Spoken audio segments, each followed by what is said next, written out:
আসসালামু আলাইকুম বন্ধুরা, আজকে ভিডিওতে আমি দেখাবো আপনারা যদি ব্রিলিয়ান্ট অ্যাপ ইউজ করে থাকেন তো ব্রিলিয়ান্ট অ্যাপে যারা ভুলবশত 20 টাকার নিচে পেমেন্ট করে থাকে, ভুলবশত রিচার্জ করছিলাম। আসলে ব্রিলিয়ান্ট অ্যাপে 20 টাকার নিচে রিচার্জ হয় না, তো ভুলবশত 15 টাকা রিচার্জ করছি।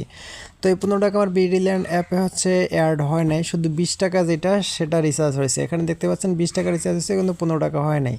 আচ্ছা, এখন তাহলে আমি টাকাটা কীভাবে অ্যাড করব? টাকাটা অ্যাড করতে হলে সর্বপ্রথম আপনার ব্রিলিয়ান্ট যে অ্যাপ নাম্বারটা রয়েছে, অ্যাপ নাম্বারটা আপনারা এখান থেকে কপি করে নেবেন। তো আমি আমার ব্রিলিয়ান্ট অ্যাপ নাম্বারটা এখান থেকে কপি করে নিচ্ছি বা একটা নোটপ্যাডে সেভ করে নিচ্ছি। ব্রিলিয়ান্ট অ্যাপ নাম্বারটা কপি করা হয়ে গেলে আপনারা এখান থেকে দেখতে পারবেন হেল্প নামে একটা অপশন, তো এখান থেকে হেল্পে ক্লিক করবেন। তো হেল্পে ক্লিক করার পর এখানে সাপোর্ট ইনবক্স ও সাপোর্টে ক্লিক করবেন। তো সাপোর্টে ক্লিক করার পর আপনার 3 নম্বর অপশন অ্যাপ এবং কল সংক্রান্ত সাপোর্ট এখানে ক্লিক করবেন। এখানে ক্লিক করার পর আমাদের পেমেন্ট সংক্রান্ত সমস্যা, এখানে ক্লিক করবেন। এখানে ক্লিক করার পর এখানে দিবেন যে বিকাশ থেকে পেমেন্ট করার পর ব্যালেন্স যোগ হয়নি, এইখানে ক্লিক করবেন। ঠিক আছে, এখানে ক্লিক করার পরে আপনার ব্রিলিয়ান্ট অ্যাপে অটো বিকাশ পেমেন্ট অ্যাক্টিভ করা আছে, আপনি এখান থেকে নো দিবেন। নো দেওয়ার পরে এইখানে দেখবেন যে 20 টাকার কম পেমেন্ট করে ফেলছে, অ্যাকাউন্টে যোগ করে দেন। 24 থেকে 48 ঘন্টার মধ্যে আপডেট হবে, এখানে ক্লিক করবেন।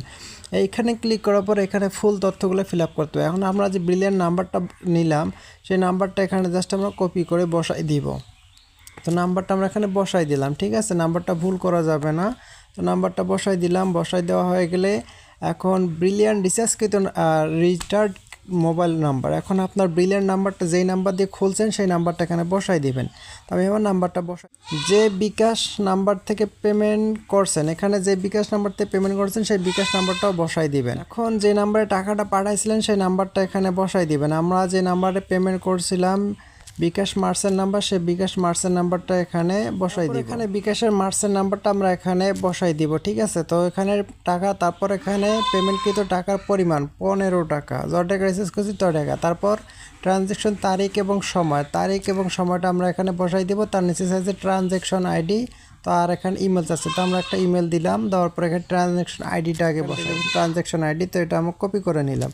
তো দেখতে পাচ্ছেন আমি সাবমিট করে ফেলছি, আমাদেরকে 24 থেকে 48 ঘন্টার ভিতরে টাকাটা অ্যাড করে দিবে। তো এভাবে সাধারণত 15 টাকার নিচে অ্যাড করলে টাকা এভাবে অ্যাড করতে হতো। এই ছিল আজকে ভিডিওটি ভালো লাগলে আমাদের ইউটিউব চ্যানেল সাবস্ক্রাইব করবেন। আমাদের ইউটিউব চ্যানেল সাবস্ক্রাইব করতে হবে। আপনাকে অসংখ্য ধন্যবাদ।